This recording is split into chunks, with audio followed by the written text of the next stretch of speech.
Hello everyone, welcome to my channel. Alright, now so quickly I'm doing this video for the so many people out there that even though it sounds funny, are not very conversant with working with the Zoom application. We are currently in the digital age. So many things is being done online, meetings, lessons, trainings, and all of that communications are being done online. And one of the, I think we have the two popular web apps that are being used for such digital communications are Zoom and Google Meet. So for this video, I'll just be, putting you through on how to use the Zoom application. So first of all, go over to your browser. You just from your, let me go back. You just search for Zoom download. Once you search for Zoom download, you click on it. It takes you to the page, to the Zoom. This is the URL here, zoom.com. It takes you to the page. You get to download it. Once you download it, you just install very easy. You install very easy. Once you are done installing, you will find the icon on your desktop, most likely. Now this is my own icon here. I don't like keeping icons on my desktop. I probably just I could just right click on this and pin to taskbar. So pin to, let me see, it's not here. Let me click on show more. So when you click on pin to taskbar, the icon comes here, and I just personally, for me, I just delete it from here just to keep I like my my space clean and tidy. So I prefer to just leave few things here.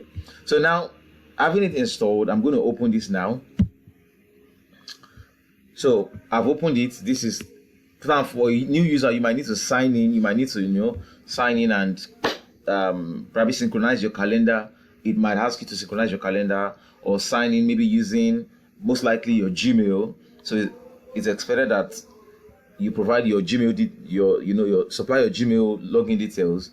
Or in my case, where my Gmail is already synchronized with my laptop, with my browser, like this is, everything is all synced. I will just have to select the account, the email account I need to use. So once I do that, you should find yourself in this interface. So this is the home page. This is basically where you schedule meetings from. We have calendar here. You probably could save things in calendar. If I schedule a meeting, for instance, for tomorrow, today is 5th of September, West African time, 2025. I schedule a meeting for tomorrow. Over in my calendar, this is my Google Calendar actually. It comes in here, it's there, the time, everything, you find it here. So for any conversation, any call, any video chat or call you make, you get to see the chat. So this is probably for one of my online students that is fond of sending me messages after each class online. All right, now, so scheduler, similar, you can just schedule meetings from here.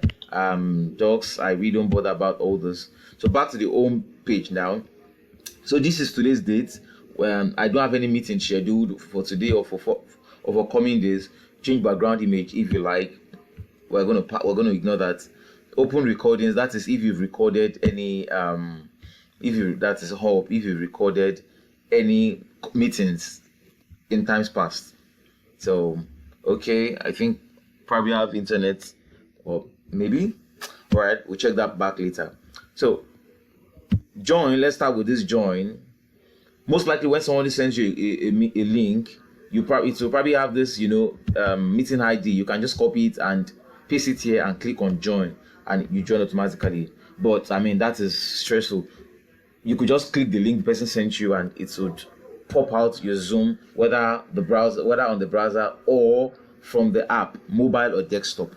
So you don't need to necessarily copy and paste here to join a meeting. Once someone schedules a meeting to you, just click on it. It takes you straight to Zoom and you connect and all of that.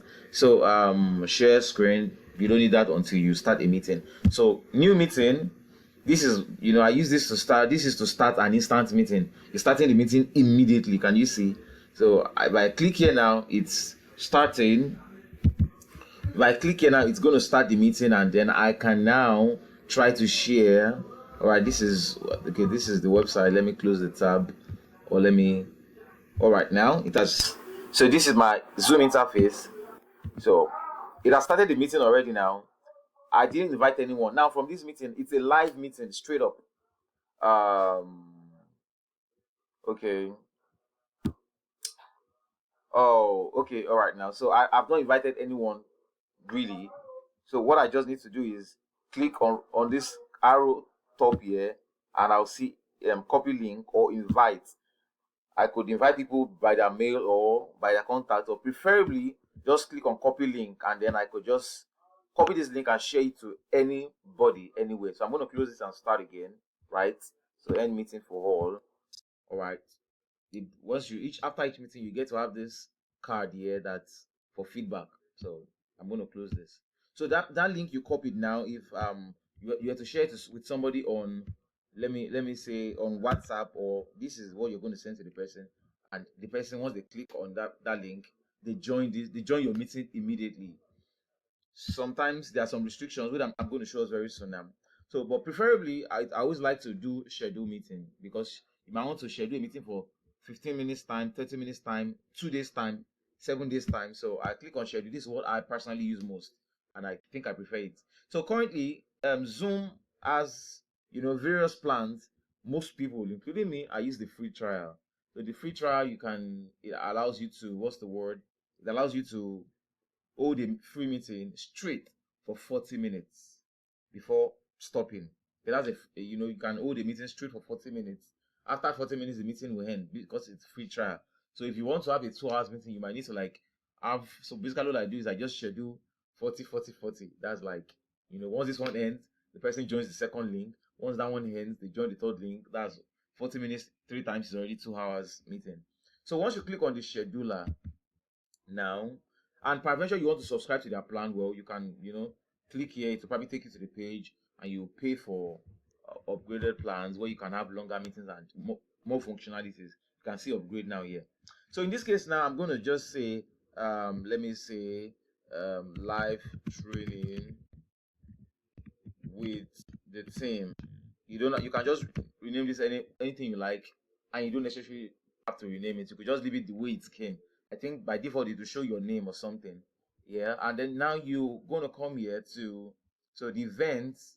You're going to select the time you want this to hold. So this is 8:41 p.m. So I can schedule for so basically, you can see it now. This is basically today's date. But if I want it to be some other day, I could pick the date here. For instance, I want a meeting to hold tomorrow. So I'm going to select the calendar here. This is a normal calendar. This probably shifts by week, every year or every month. So let's select tomorrow, for instance, now, and then you can either say all day, not necessary, or also this picks by default, since Google understands your Google location is on. So by default, I expect that the web app already knows where you are.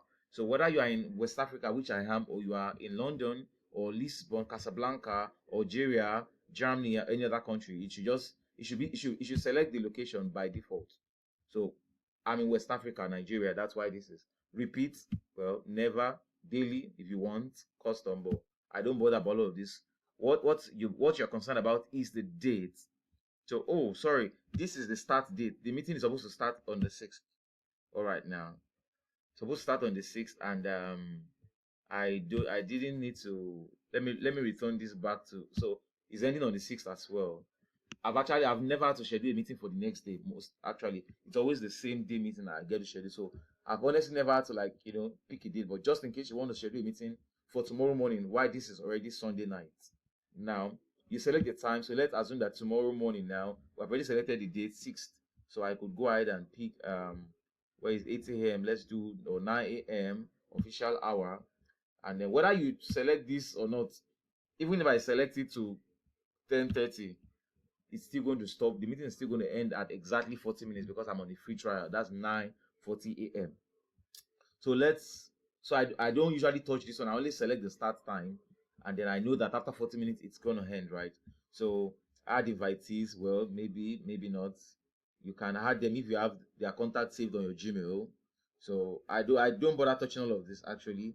Add meeting agenda, description, attachment. This is new functionality. It's not compulsory. Select event color. You can change your theme color if you want. Let's change it to topaz. But trust me, I don't bother about this. You have to, I mean, I just come to do what I need to do most times. So once I just select the timing, I click on save. Let me see, we also have these more options here. It's still similar, everything. So you can, add a room, add a location. Not necessary, trust me, not necessary. So just save. Once you save, you have it. You have the meeting logged on the home page. So now on the home page of the Zoom interface, currently it's looking like you can't find the meetings here. Now take note of this. When I create a regular meeting for the same day, for instance, this is still today's date, 9 p.m.